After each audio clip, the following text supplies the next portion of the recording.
I know. It has been a while.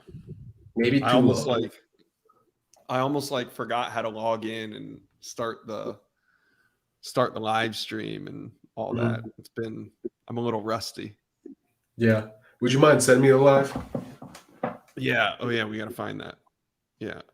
We'll give people a couple minutes here to pour in while we find this. Dillan Gibbons.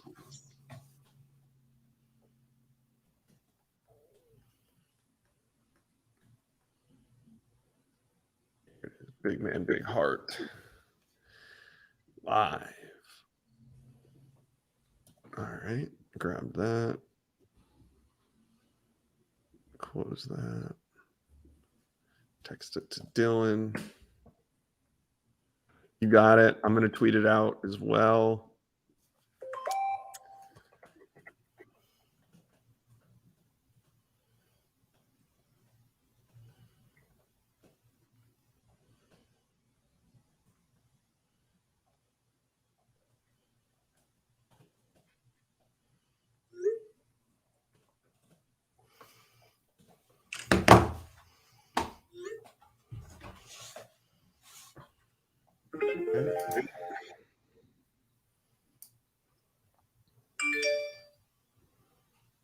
Okay. Good.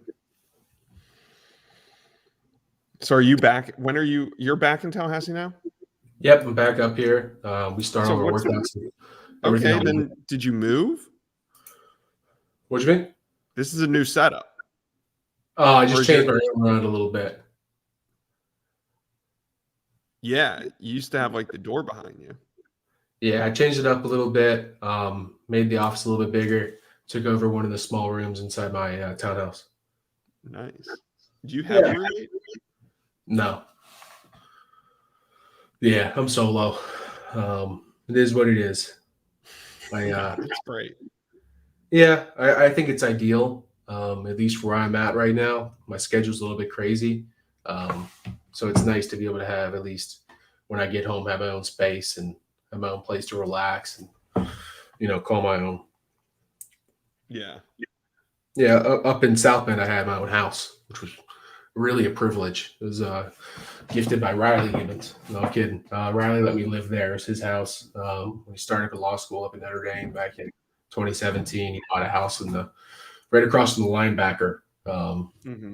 Walk the steps away from campus. It was a really great location, great house, and he ended up flipping that house for about double his profit. Double what he paid. That's pretty awesome. Mm-hmm. Do it in what, like 3-4 years? Oh yeah, it's just nuts. At least the amount of stuff they're doing on campus and moving campus outwards. If you've ever been up there, Eddy Street, it's just everything's kind of turning into a little. There, yeah, like in 2007, 2008. So it was. I mean, it's still desolate now, but it was even more desolate back then. Yeah, in terms of nightlife and their alumni's done a great job. They've realized from their time at Notre Dame, or even what it looks like now, that it needs to look better than what it is. The whole Mishawaka area is all renovating and turning into major shopping complexes and nice new restaurants, and not just chain restaurants. And Eddy Street, which is the main street that comes out of campus, is picking up a lot of small businesses, a lot more townhouses, and very expensive apartments. But it is nice, though, at least living that close and living in a nice neighborhood. It was a good place to call home for 4 years. So how far are you from campus now? Don't say what street you live on, but I'm like are you pretty close? Maybe a 3-minute golf cart ride from campus. Yeah, not too shabby. Awesome. Yeah, I used to live in Indian Village for all 5 years of my time at Florida State. So when I was there, the road that goes around the stadium was, when I moved in, that road was just being built. And Pensacola used to go all the way through. Mm-hmm. It used to go, the Florida State players used to walk through a tunnel under Pensacola to get to the practice field. I go right to the tunnel every day. No, yeah. No, I mean, the tunnel went from the moor to the practice field because Pensacola ran through campus. Really? You know how Pensacola dead ends up high? Yeah. Up there at the three-way? It used to go all the way through. That's crazy. And Florida State players used to walk through this tunnel to get from the moor to the practice fields, because the practice fields were on the other side of Pensacola. Yeah. And That's I kinda think they got rid of the tunnel. Oh man, I could be wrong on this, but like maybe like 2001 or 2002, something like Mhm. that. So it used to be pretty cool. You used to have like the whole team with their cleats on and everything walking through this tunnel, and it would be real loud and echoey with all the cleats. And Mhm. it was like walking through, it was more like a pipe. Like certain guys had to duck to get through there. I mean, That's interesting. It's really odd. I yeah, bet it's that's weird they cut off a street like that. I'm surprised they got that worked out. right. Yeah, the street used to go right through, that's why there's the big green over there right in front of the baseball fields and stuff, Yeah. because that's where in the fountain, that fountain that's Yeah, out yeah. there, that used to be the middle of the road. I guess that makes sense. But Yeah. it's also pretty funny they got that worked out like that. But Yeah. nonetheless, I'm glad Little it's not history there. lesson for you. I'm glad we're not underneath traffic and breathing in those fumes and things of that nature while we're practicing. All right, let's get it going. You ready? Mm-hmm. All right, here we go. And for those that are watching right now, this edited version from here on will get posted on iTunes, Spotify, wherever you get your podcasts. The little talk that we had won't be on here. Mm-hmm. So this is just a live taping of the Big Man, Big Heart, which will be posted tomorrow on all of the streaming platforms. So go follow us there as well. Get the notification when it's posted. All right, here we go. 3, 2, 1. Welcome to Big Man, Big Heart with Dillan Gibbons. I am your host, Josh Newberg. This is episode 15. We are coming to you on a Thursday evening. We are also live on YouTube right now. We're back from break, Dillan. Welcome. Hey, brother. Definitely been a great break. Very restful. Got to spend some time with my family, do a little bit of fishing, and had some fun in the sun. You look like you got some sun. What'd you do over the break? Oh man, I stayed inside mostly, but I did go over to a buddy's house for New Year's, and we grilled out back and hung out, and we had a good time. But I've been taking it easy, and the work doesn't stop thanks to the transfer portal. So my job, Yeah. which is usually kind of low key right now in a dead period, I've covered like 3 or 4 transfer commitments, and one happened on midnight. That's aggressive. A player committed to Florida State at midnight on New Year's to ring in the New Year. So yeah, it's been busy, but it's been good. Good to be back here. Happy New Year's. You're back in Tallahassee, I assume? Back in Tallahassee. We're starting workouts up on Monday. Again, it's great to hear about your holiday. I know you did a lot of spaces. I actually came on one too. Definitely some fun. Again, I can't believe the amount of traction you get from spaces. We actually have a viewer on right now that is trying to put a face to the Twitter spaces. So you're really turning into quite the spaces celebrity. But yeah, I'm back here in Tallahassee, getting everything set up, meeting some of the new guys, and about to get things rolling. All right, we're going to talk about that. We're going to get into the off season, what's to come, and all of that. But first, this is Big Man, Big Heart. Mm-hmm. You had the feature on game day prior to the Rose Bowl. That was awesome. The whole feature on getting Timothy to Tally. Talk about that, and just talk about anything new with Big Man, Big Heart in 2022. Oh, that was absolutely a crazy experience. Thinking back to August and thinking back further when I was at Notre Dame and throughout that whole process of leaving Notre Dame and coming here to Florida State, I never would have thought I'd have anything featured on ESPN College Game Day. Maybe something athletics, but again, just the amount of traction we've gotten at Big Man, Big Heart so far, not only with the Florida State community, but with all of college football on a national level, has been absolutely a blessing. But for the Donovan family, it's been incredibly humbling, but it's been a lot more than that. It's just from that one showing the other week, right before the Rose Bowl, their campaign raised another $25,000 So they're right at $80,000 raised so far, which is an incredible amount of money. They've already made some great renovations to their house to elevate Timothy's quality of life, getting in and out of the bathroom, getting into his bedroom, even a machine that helps pick him up and put him in bed when he has to go to sleep at night. But just that amount of money, that crazy amount of money that came from College Game Day is going to be put directly towards a new van for the Donovan family. Awesome. Again, just a disabled type service van. They've had one for a number of years. It's on its last legs of life. But that little extra boost, that extra $20,000 is really going to be able to get that van for them. So if anyone's listening to this or anyone listens to the recording, if you know anybody inside that industry, inside that van type market, I'd appreciate if you'd contact me. And we're trying to get them an affordable but nice van that'll carry Timothy and the rest of the family safe to all their travels around the country, but most importantly here to Florida State next year. Okay, really cool. The feature was awesome. I saw it live. I also watched it again. They tweeted it out. You retweeted it from the College Game Day account. If anybody wants to go back and look at that, really special video. Yeah, it's actually my pinned tweet on Twitter. And I can't thank Marty Smith and the whole ESPN College Game Day crew for doing such a great job. I had a lot going on that weekend, but that was something I was definitely going to make time for. And I know that they shot a lot of film, a lot more than was covered in that 3 to 5 minute video. But they did a great job with what they had. And Marty Smith did a great job in bringing it all together. So I can't thank them enough. And again, just a wonderful video. It's pinned on my Twitter if you want to give it a look. And feel free to contribute to Big Man Big Heart or the Timothy the Talented campaign. Speaking on that, what's new for 2022? Yeah, there's a lot new.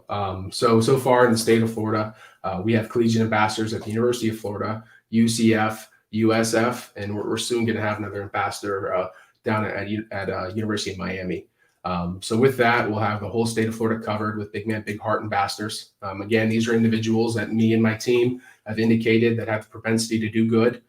Some of these individuals have already run campaigns, like Tyler, down at UCF.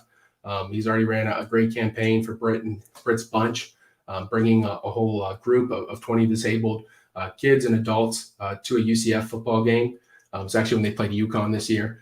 So we've indicated these individuals, and they have on their side of the deal is to come up with campaigns. So basically, they're going to come up with campaigns, things that we can help them develop, just like what we did at Christmas time, bringing all those kids to Walmart. But we're going to support them throughout that process. Through the process of making it and storytelling a GoFundMe, and then actually raising money and being able to contribute on our own end with Big Man Big Heart. So we're hoping to expand that just not in the state of Florida, but through all of college football. My plan is to start with the ACC, indicate some guys, choose some guys, and get them on my team and move forward. So we have a lot of great things behind us right now at Big Man Big Heart. We just brought on a new intern. What's going to help me be able to reach more and more people, not only the people that are watching this podcast today or watching it on video on YouTube, but college football players are going to help us and do some work in their communities. Yeah, that's exciting, and we will continue to keep everybody updated on that. And if you ever have any questions on where to contribute, you can go to bigmanbigheart.com, and all of the links are there. Dillan, we've talked about it. It's the off season. Are you ready for tour duty? One more thing on Big Man Big Heart, I failed to mention. I got to bring it up. I ended up signing a deal with Good Sam, Camping World, basically the same companies that come together. They've sponsored me and Big Man Big Heart. It's a very interesting deal that I have with them. So they're going to support different campaigns I'm going to be running throughout the state of Florida. But they're also going to give me some really awesome things to give away to people that follow this podcast, people that follow my Instagram and Twitter. They're basically going to give away trips. So we're going to start off with one trip. You're going to be given a RV rental for a certain period of time to go on a trip. It's going to be an awesome deal. So I look forward to announcing that giveaway here pretty soon. But again, just a wonderful connection I made with Good Sam and Camping World. And I can't wait for them to contribute more and more to Big Man Big Heart. Wow, that's great. And that's been a long time in the making. I mean, you got nominated for that deal during the season. We ran a little, we helped contribute and market that for you, and it was overwhelming. I mean, I remember that. That was like mid-season-ish. Yeah, it was towards the beginning of the season. So this is coming off of that deal, right? This is Yeah, Marcus Lemonis put out a tweet looking for some athletes to sponsor, and we had an outpour of support from the FSU community. So again, that's who I want this to affect, right? That's who I want to give away to. These people have put me in this position to receive support from my nonprofit, from an outside company that I didn't even consider getting that support. So again, it's an awesome, awesome deal. And again, I look forward to being able to share that with all of Florida State, and some very lucky Florida State fans hopefully will receive that. Yeah, that's really cool. All right, moving on to tour duty. Where are you at? How do you feel heading into off-season conditioning? Where are you at? I'm feeling pretty good. My body's doing a lot better, of course, than it was in season. The only guarantee in football is that you're going to be hurt, you're going to have an injury. So, of course, I'm nursing some things still. I'm sure everyone else in the country is, especially some of those guys that played a little bit later in season than we are. But for me, I took that time. We didn't have a bowl game. I took that time at home, took that time recovering, took that time to get serious about my body composition and move into the off season at a good weight, being functional, being able to move around, and prepared for these winter workouts that are coming up here pretty soon. How soon? Like, do you guys start the end of this week? I mean, when? It's coming on Monday. Monday's our first workout, and I believe tour duty starts on Friday. Let's go. I'll be with you in spirit. Oh yeah, yeah. We'll get you out there. You'll be rolling around soon enough, Josh. Don't worry. Could you imagine that? All right, we're gonna get you in fighting shape. I don't know who we're gonna take out, but we're gonna indicate another news or sports writer. Yes, from State. Yes, let's do that. You're gonna fight them. That's okay. Okay. I'll fight Brendan. Sonone. Yeah, I want to make sure it's somebody I can beat if we're gonna do this. He seems scrappy though. He probably is. He seems pretty scrappy. I don't know if I'd pick on him, and I don't know about the call out right now. Let's give you another like 4 to 5 weeks of training, and then we can get the call out. Let me get through tour duty first, and then we'll figure it all out. No question, coach. Yeah. Big news this offseason, or big news right after the season ended, was that offensive line coach Alex Atkins was promoted to Florida State's offensive coordinator. This was announced right after the early signing period. So I believe it was like the 19th or 20th of December. We were on a break. First of all, big congratulations to Alex Atkins. Well-deserved. What are your thoughts on this? Yeah. So let me take a step back. So even when I was being recruited by Florida State, right, I had a conversation with Coach Atkins, and he knew too much, it seemed, right, for him just to be an offensive line coach. So from the first couple conversations I got from him, that he was already an OC. He's OC minded. Of course, he's coaching the position of offensive line, and he understands the technique, the nuances, every little part of the offensive line game. But in a bigger picture sense, he understands the whole game of football, especially how to run on offense. So I saw that transition coming. No one really gave me news. No one told me. No one gave me a heads up. I felt it in my loins. So again, it's awesome to see, especially for him to get to basically just be to earn and to be given that position. I think it's absolutely awesome for him, for his family. I think it's going to be a great deal for him to show what he's capable of. I know he's been coaching, he's been calling plays throughout the season, different situations, whether it be in practice and different things we do throughout the week. But I'm very, very excited. He has my full support. He's done great work with me and a lot of the other guys in the offensive line. He's radically changed the face of Florida State's offensive line, right? Definitely. He's shown what he can do, how he builds a culture, how he starts off as that guy that has to show people how to do it.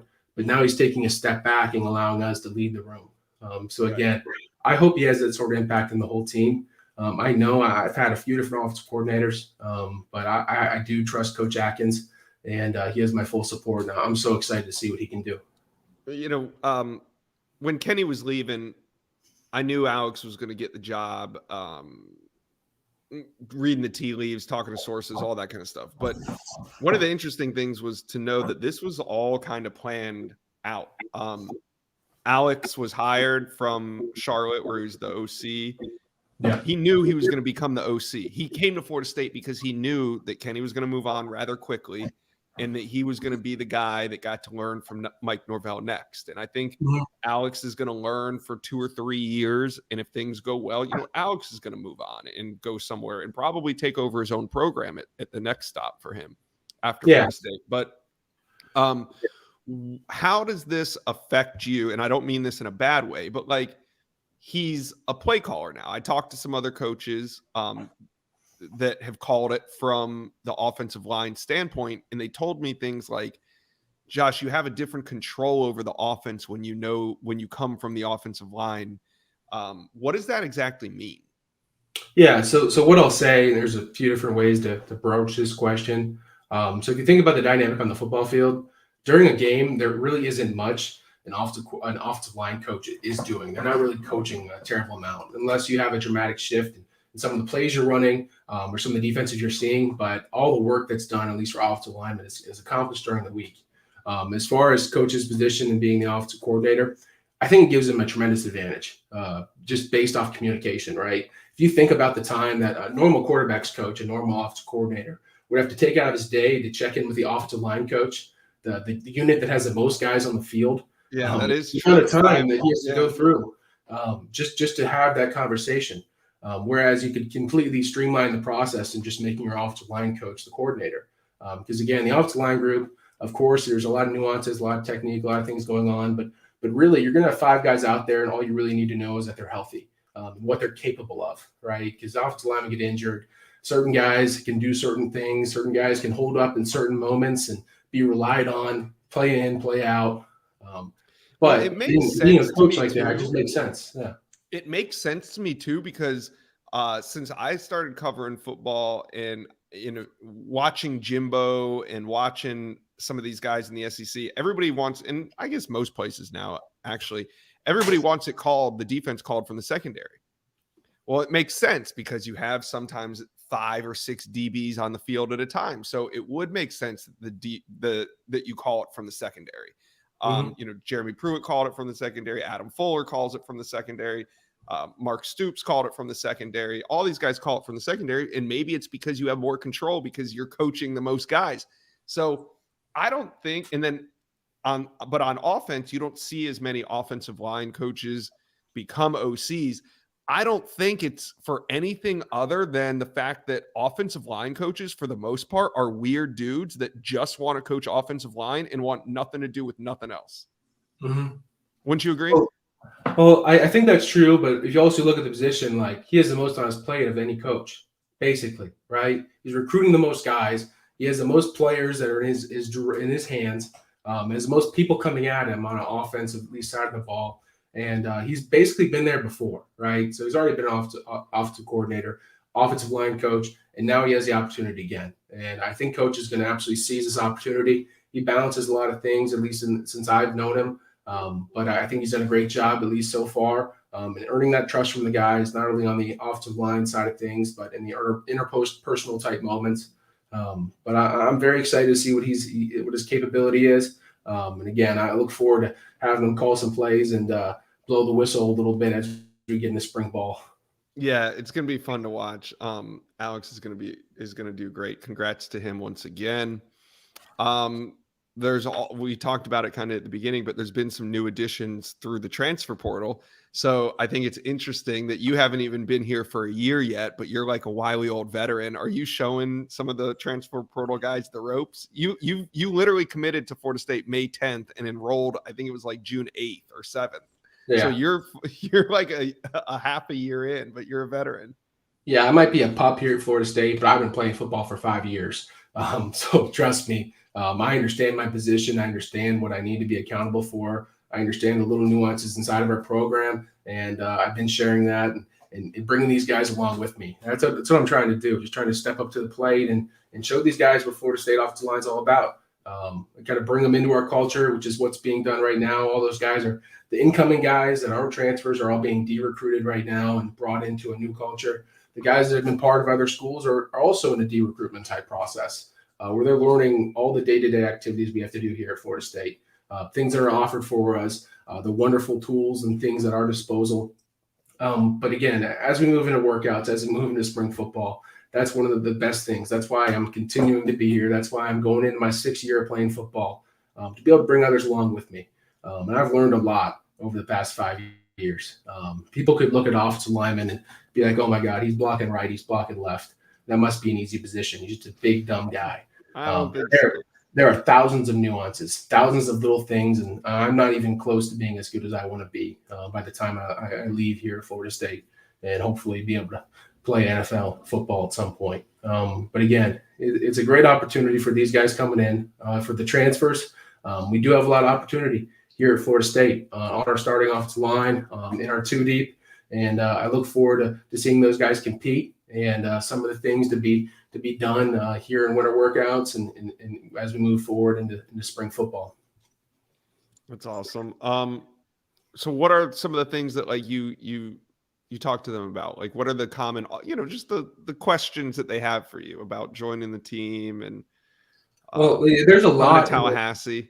At least in the recruiting process, it's a little bit yes, no, straightforward, like things that you typically be looking for, like how is Coach Atkins? What's it like in the O-line room? Who's the starting right guard? But now it's turning into day-to-day life activities, right? Like where do I go to get some decent food? Right. Why is Uber Eats so expensive in here in Tallahassee? Where do I get a food prep service? Little things like that. Like what's a head trainer's name? They'll know that. It is a lot to comprehend when you first come in, right? Yeah. And for me, I was lucky to have some guys at least try to bring me along with me and try to kind of who helped you out into the Tallahassee community. I'd say Brady Scott was probably the most help. He brought me to some of the first places I even ate food at up here in Tallahassee. That's important. Oh yeah. And for me, like. Yeah, that's what I want to be. I want to be able to help these guys have a smooth transition from the last school they were at, or even if they were in high school, and again, show them the ropes and help in the de-recruiting process. All right. Well, before I let you go, the national championship game is this weekend. College football wraps up. The season comes to an end. Georgia, Alabama. What's your thoughts on the game? Prediction? I want to hear your opinion first on that one. I think it's Georgia's year. I know I'm not a Alabama hater. I actually I've been over there. It's been about 10 years, but I've seen a practice and I've gotten to see the inner workings of Alabama, and it's really something. It's pretty cool to see. Mm-hmm. So I respect Alabama and Nick Saban, but I got this feeling during the season when Georgia was rolling and they were beating teams the way that you're supposed to. Mm-hmm. And I felt that click during the Florida State run in 2013. And also, shout out today, January 6th is the 9-year anniversary of Florida State's last national championship. It is also Jameis Winston's birthday today. So wow, big day for Florida State. It was Jameis's birthday out there in Pasadena, and they won the national championship in 2013. Mm-hmm. But what I saw from Georgia this year was they were whooping ass. Mm-hmm. Like when you're supposed to whoop the team in front of you, like you're expected to, and you go out and you do it even more, And I just got this feeling like there's nobody in college football this year that's winning like that. Of course, you can never count out Alabama. That's why they are where they are. And it's going to be really tough to beat them twice. So I don't think this is going to be any cakewalk. But I it's been a long time for Georgia. I'm by no means a Georgia fan, but I just kind of feel like it's their year. Yeah, I'll take that. I'll also have to go with Georgia, but I'd like to pick neither of them. We were at Notre Dame, and when I played for Notre Dame, we lost to them in two big moments in my college career, both schools. So I don't know. I'd rather us. Okay, but are you going to watch it though? And I know how you feel. Yeah, you wish you were there, but it also is the completion. Like you have to watch. You want to see how the story ends, right? Yeah, you have to. I'm going to go with Georgia again. They absolutely destroyed a few teams this year, and they have some big old D linemen. But again, it's an awesome game, awesome high level type thing. We've all been there a few times, at least been pretty close to getting to that type of game. But again, best of luck to both the teams, and I hope the Bulldogs pull it out. Yeah, we'll probably both be wrong, I'm sure. Like we're both picking against Bama. We'll probably both be wrong, but go Dogs. It's usually a bad spot to be in, but I have a little bit of confidence. Yeah, a little bit. All right. Do you have any shout outs? Anything? Do you have any questions in the chat first? No, we don't seem like a lot of comments. People think no Bama until Kirby beats Bama. I think UGA chokes. somebody said that their middle son has a beard much like yours. Whoa. And they're jealous. Slightly. People Slight love what beard. you're doing with NIL. Mhm. Hey man, I know I'm mad late, but what you did for the kid and his family was amazing. Big heart for sure. Yeah, somebody seeing our faces for the first time from Spaces.